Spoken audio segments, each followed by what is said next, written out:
prometimos al inicio del programa, tenemos desde El Salvador, San Salvador, al economista dominico salvadoreño, César Augusto Sención. Saludo, colega, ¿cómo va todo? Todo bien. Qué cosa por allá. Bien, bien, todavía con una brisita fría por acá, pero sabemos que dentro de una semana se va a poner caliente. Sí. Sí. Bueno, presentar a César Augusto Sención, quien es, como dije antes, economista dominicano, nacido aquí, pero que ha vivido mucho tiempo en El Salvador, con unos casi 40 años de experiencia en labores de investigación económica y docencia universitaria. Ha laborado en diversos centros de investigación y en programas de la Unión Europea de apoyo a los refugiados del conflicto armado en Centroamérica. Autor de varios libros, disputa en el Derek Kafta, declive de la hegemonía de Estados Unidos y clases y capas sociales en El Salvador. O sea, él viene y va, pero más bien dura su tiempo en El Salvador en labores de investigación y de docencias. Gracias por aceptar la invitación, César Augusto. Un placer. Gracias a ustedes por invitarme. Sí, bueno. Mucho gusto. Sabes que muchas personas aquí en República Dominicana que siguen la situación en El Salvador, particularmente a mí me interesa, he estado en 2 ocasiones allá y quisiéramos que para iniciar nos diera una panorámica de la economía salvadoreña en estos momentos. Bueno, la economía de la producción de bienes y servicios muestra una tendencia como un cierto estancamiento, un crecimiento muy pequeño. Posiblemente este año que terminó, el 2024, ronde el 2%, venía de una tasa un poco mayor, es la que menos crece de Centroamérica, lo cual no es nuevo. El Salvador es el país que tiene el menor crecimiento económico de los últimos 20 años de Centroamérica. Tiene que ver con causas estructurales como la dolarización, que impide el crecimiento del medio circulante, no hay política monetaria, pero también con factores, algunos factores políticos que están afectando la inversión extranjera, que está cayendo. No es tan grande, nunca ha sido tan grande, pero ha estado disminuyendo. La cifra más alta que llegó fue en el 2018, de más de 800 millones. El año pasado no llegó ni a 500. Cuando Costa Rica recibe 4.000, Guatemala más de 1.500, Nicaragua 1.300 y Honduras más de 1.000. Es el último país en inversión extranjera, pero se ha estado alejando cada vez más de los otros. Tiene que ver con un problema de demanda interna, concentración del ingreso. No hay política de demanda. Cuando un empresario dice dónde va a invertir, extranjero, decide, es donde crece el circulante y crece la demanda. Por eso Honduras, que ha tenido la misma delincuencia, ha habido más inversión extranjera, y Guatemala. No es un problema de delincuencia. Aquí se exhiben logros en seguridad, pero la inversión extranjera no viene y la nacional se fuga. Wow. Uno de los hombres más ricos de aquí, Calleja, fue a invertir a Colombia $1.000 millones, porque si lo invierte aquí, genera sobreproducción. Entonces hay causas estructurales muy fuertes. También está aumentando la pobreza. Sí. Ya voy a dar un dato más adelante, pero eso dificulta. Entonces no hay mucho crecimiento, poca inversión. Lo otro es que la finanza pública está mal. El gobierno terminó firmando un acuerdo con el Fondo Monetario Internacional. Ya se inició ese acuerdo. Llegaron a un acuerdo marco en diciembre y ahora el fondo lo aprobó.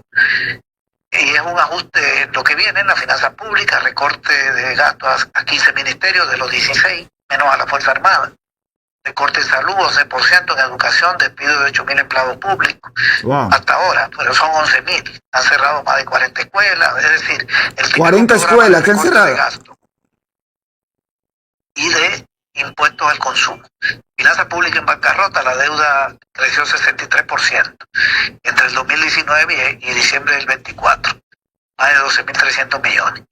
Y el sector externo también está mal, porque las exportaciones tienen 2 años cayendo, 2023 y 2024, 10 y 1%, y este año en enero cayeron en cantidad, no en valor.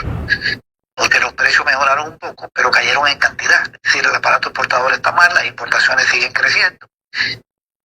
Y hay problemas con la reserva monetaria, que son muy chiquitas. En un país dolarizado, el Banco Central no tiene muchos dólares, No. es poco.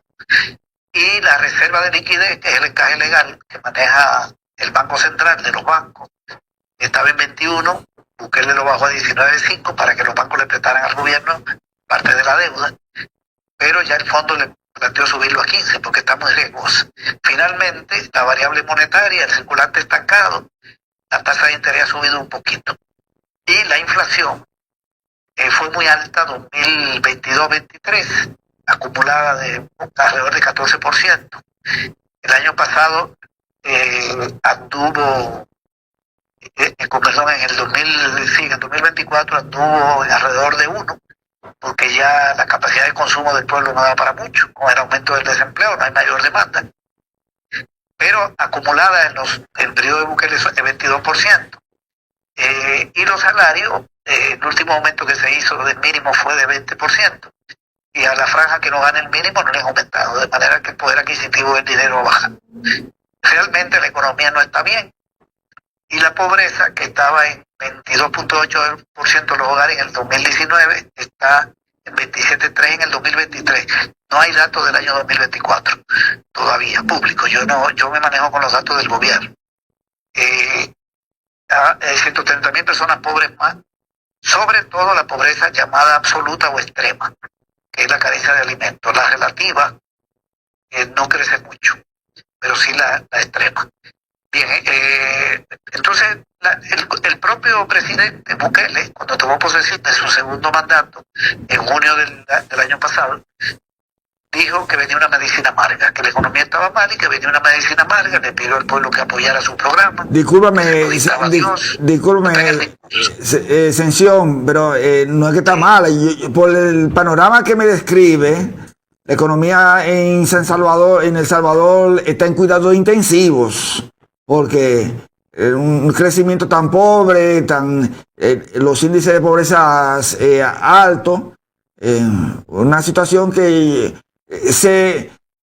han tratado de opacarla con las medidas que ha tomado el presidente Nayib Bukele en cuanto a seguridad, pero esa parte no se ha visto, se ha visto muy poco. No, eso lo sabe la gente que vive aquí. En el exterior no circula información. Es como que tú le preguntes a un dominicano sobre la economía de Perú. Sí. No tiene idea. Pero si en Perú hay un golpe de Estado, se va a enterar. Sí, claro. O si en Perú hay un gobierno que combate el narcotráfico, o que los narcotráficos se han apropiado del país. Eso sí lo sabe la gente. En el exterior no se maneja la información económica. Pero hay algo muy sencillo. Tiene computadora, puede meterse en Google y averiguar un montón de información. Ahí están los datos, todos los datos son públicos. El acuerdo con el FMI, cuando un gobierno firma un acuerdo de 3 años y 4 meses, 40 meses con el Fondo Monetario, reconoce que sus finanzas están en crisis. Sí. Porque si no están en crisis, no hay acuerdo con el fondo. El fondo le presta 1.400 millones, eso es lo que le va a prestar al gobierno. Esa cifra es alta, porque el presupuesto de aquí son 9.600 millones. No es el dominicano, que es más del doble. Sí. Aquí 1.400 millones de dólares es mucho dinero y el PIB de aquí es 35.000 millones de dólares. Dominicana son 120.000. Sí. Entonces, esta es una economía chiquita. Esa cantidad es grande, pero el fondo le exige que recorte gasto y aumente ingresos por 1.400 millones para que pague la deuda. Sí. Y por eso le impuso ese programa de recorte de gasto.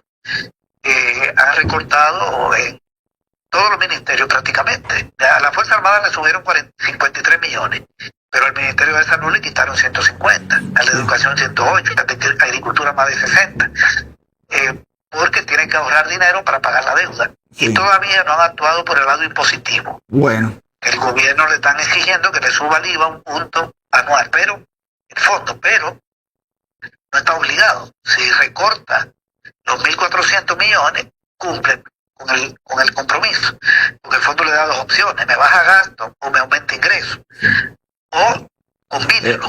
Pero hasta ahora lo que va es el recorte de gasto muy fuerte. Gracias por esa panorámica, lo que nos da pie para nosotros seguir profundizando en los temas de de pobreza, cómo era antes la pobreza, cómo es ahora, aunque lo mencionaste ahora, pero yo quiero que para el próximo segmento, después de la pausa, hablemos de eso, pero también veamos también una evaluación de la decisión que tomó el presidente Nayib Bukele de hacer la criptomoneda moneda oficial, aunque ahora con el Fondo Monetario Internacional, me parece que en enero dijo, no,